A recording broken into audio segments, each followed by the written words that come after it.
Hello everyone, welcome back to my channel. Thank you so much आप सबके इतना प्यार और सपोर्ट के लिए। अगर आप मेरे चैनल पर नए आए हो तो प्लीज़ चैनल को सब्सक्राइब और वीडियो को लाइक कर देना। सो गाइस, आप लोगों को कन्फ्यूजन ना हो इसके लिए मैं बता देना चाहती हूँ कि वांगजी के जिस लवर की डेथ हुई थी उसका नाम वेइंग था और जो इन फ्यूचर होगा उसका नाम वे वुशियन है। तो चलिए वीडियो स्टार्ट करते हैं। लास्ट पार्ट में हमने देखा था कि वांगजी ने अपने लवर वेइंग को खो दिया था। अब वो पूरी तरह से बदल चुका था, ना वो ज़्यादा किसी से बात करता था ना किसी से मिलता जुलता था। पर अपने सामने वेइंग के हम शक्ल को अचानक से देखकर वांगजी बिल्कुल शॉक्ड हो गया। वे वुशियन ने कई बार वांगजी को सीनियर कह के बुलाया पर वांगजी को तो कुछ सुनाई ही नहीं दे रहा था। लान शिरन गूसू सीक्रेट एजेंट एजेंसी के हेड थे। वो भी समझ नहीं पा रहे थे कि वांगजी को आखिरकार हो क्या गया है। तभी वांगजी अपने सीने पर हाथ रख लेता है क्योंकि उसे बहुत पेन हो रहा था। वांगजी बेहोश हो जाता है। अपने सीनियर को ऐसी कंडीशन में देखकर वे वुशियन बहुत ज़्यादा घबरा गया था।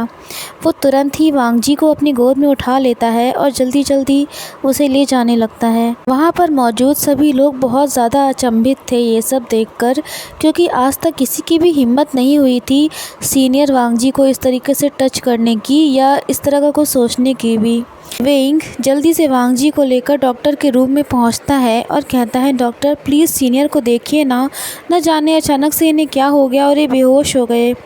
डॉक्टर वांगजी का चेकअप करता है और कहता है कि इन्हें थोड़े आराम की ज़रूरत है। लगता है इन्होंने कुछ ज़्यादा ही काम कर लिया है या कुछ ज़्यादा टेंशन ले ली है किसी बात की। वे वुशियन कहता है कि डॉक्टर मुझे लगता है कि इनके सीने में दर्द हो रहा था।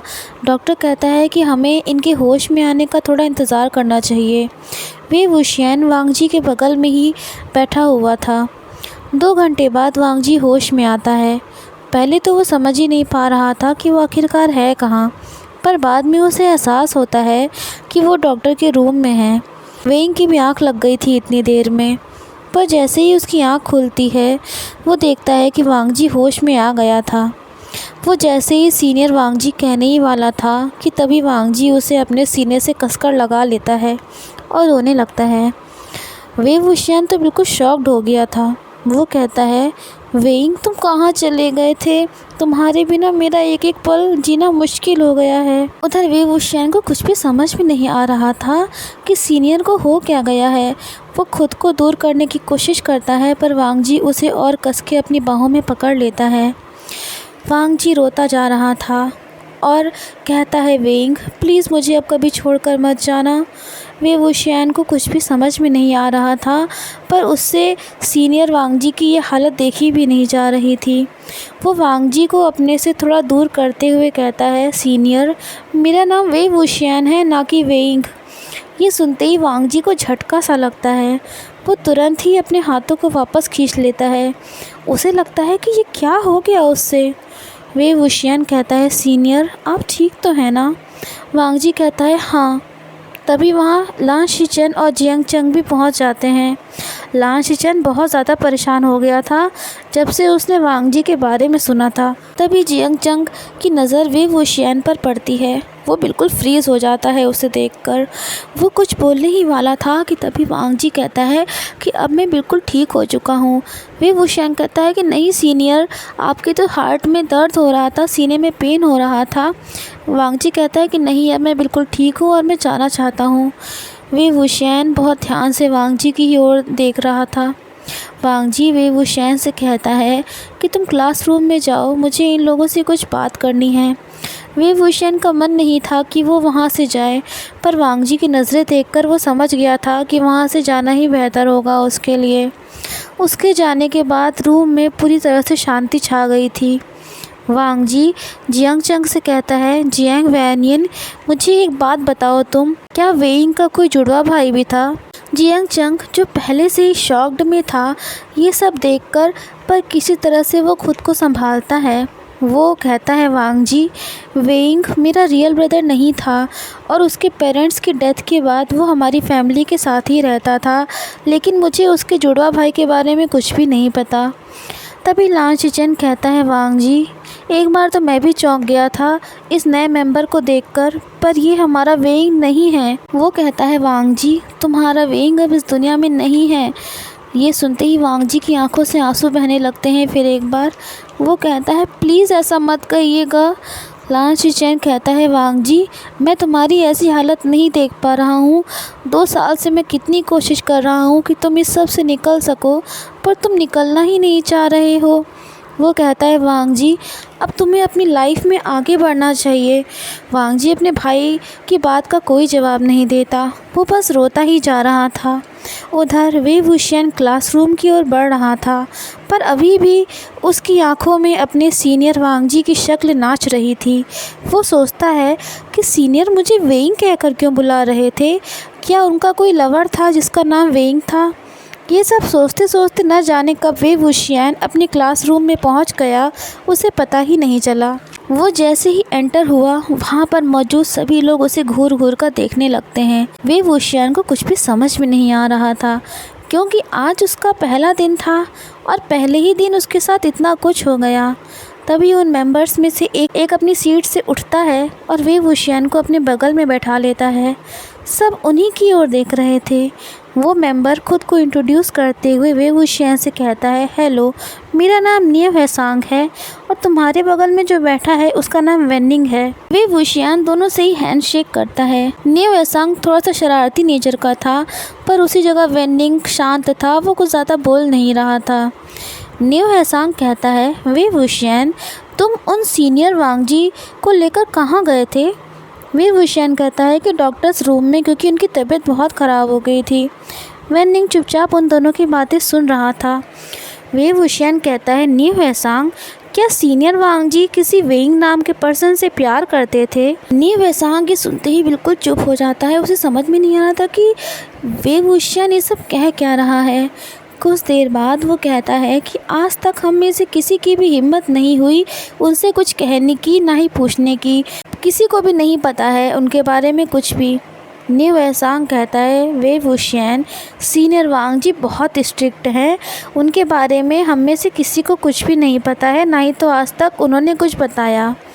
तभी वेनिंग कहता है कि ये सच है कि सीनियर वांग जी वेइंग नाम के पर्सन से प्यार करते थे।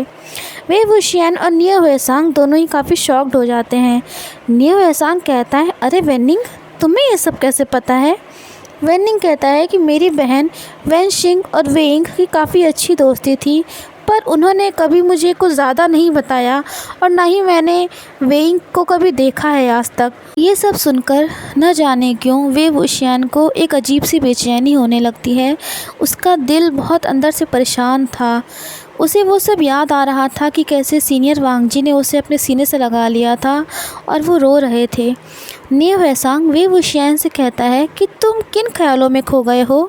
वे वुशियन कहता है कि अरे नहीं, कुछ बस ऐसे ही किसी ख्याल में खो गया था। वो कहता है कि तुम लोग यहीं रुको, मैं अभी आता हूँ थोड़ी देर में। ये कहकर वो क्लासरूम से बाहर निकलकर डॉक्टर्स रूम की तरफ जाने लगता है, पर जब वो वहाँ पहुँचता है तब तक वांग जी वहाँ से जा चुका था। वे वुशियन वहाँ पर मौजूद डॉक्टर से भी पूछता है कि सीनियर वांग जी कहाँ गए, पर डॉक्टर कुछ भी नहीं बता पाया उसे। वे वुशियन काफ़ी मायूस हो जाता है। उसके सारे सवाल अधूरे ही रह गए, किसी का जवाब उसे नहीं मिल पाया। उस दिन लान शीचेन वांग जी को अपने साथ अपने रूम पर ले गया था, क्योंकि वो नहीं चाहता था कि वांग जी के साथ फिर कुछ ऐसा हो। वांग जी बहुत मना करता है, पर लान शीचेन उसकी एक नहीं सुनता। उसने अपने अंकल को भी बता दिया था कि आज वांग जी उसके साथ ही घर पर रुकेगा। वांग जी अपने रूम में बेड पर लेटा हुआ था और छत की दीवार की तरफ देखता जा रहा था। उसे सुबह का सीन याद आ जाता है कि कैसे उसने एक अननोन पर्सन को अपना वेइंग समझकर गले लगा लिया था। उसे अपने ऊपर बहुत ज़्यादा गुस्सा आ रहा था कि कैसे हो गया उससे ये सब। वांग जी अपने गले में पड़े हुए लॉकेट को टच करने लगता है और कहता है, वेइंग प्लीज़ मुझे माफ़ कर दो ना, आज मुझसे पता नहीं ऐसी गलती कैसे हो गई।